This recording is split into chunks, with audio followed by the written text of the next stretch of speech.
ഉപ്പ happy birthday ഉപ്പ happy birthday ഉപ്പ. എന്ത് സന്തോഷവേ അയാളെ കൊണ്ടൊക്കെ. അല്ല ഉപ്പ ഉപ്പ ഉപ്പാന്റെ ഉപ്പ കൊടുത്തിന ഇങ്ങനല്ലോ. എന്റെ ഉപ്പാക്ക ഉണ്ട് ഉപ്പുണ്ടല്ലോ. നിക്കറാടെ എവിടെ പോയിനെ? ചെറുക്കത്തേക്ക് വീട്ടിലുള്ള എന്തൊക്കെയാ ഉള്ളിൽ പോ. എന്തിനാ നീടെ കുച്ചില്ലാം തിരുന്നിനെ? ഉപ്പാടെ പുറത്തുണ്ട്. ഉപ്പുണ്ടെങ്കിൽ എന്താ?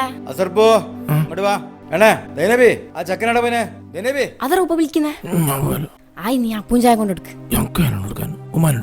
തിന്നാൻ കൊണ്ട് ചിരിണ്ട് കൊണ്ടുവച്ചിട്ടുണ്ടാ? അപ്പൊ ആ ചക്കനെടുത്തോ. ഓൻ കുച്ചിലിരുന്നിട്ടുണ്ട്. അന്നത്തെ കാലത്ത് ഞങ്ങൾ ഉപ്പാന്റെ മുഖത്ത് നോക്കി സംസാരിക്കല്ല, പേടിച്ചിട്ട് അങ്ങോട്ട് ഇങ്ങോട്ട് ഇങ്ങനെ മാറിക്കല്. ഉപ്പാന്റെ ഉള്ളിൽ ചിലപ്പോൾ ഉപ്പ ആഗ്രഹിച്ചിട്ടുണ്ടാവും ഉപ്പാനെ ഞങ്ങൾ കെട്ടിപ്പിടിക്കണം എന്നല്ല ചിലപ്പോൾ ഉപ്പ ആഗ്രഹിച്ചിട്ടുണ്ടാവും. ഇപ്പൊ എന്റെ ഉപ്പ ജീവിച്ചിട്ടുണ്ടായിരുന്നെങ്കിൽ ഞാൻ ഉപ്പാനെ കെട്ടിപ്പിടിച്ചൊരു മോട് കെട്ടി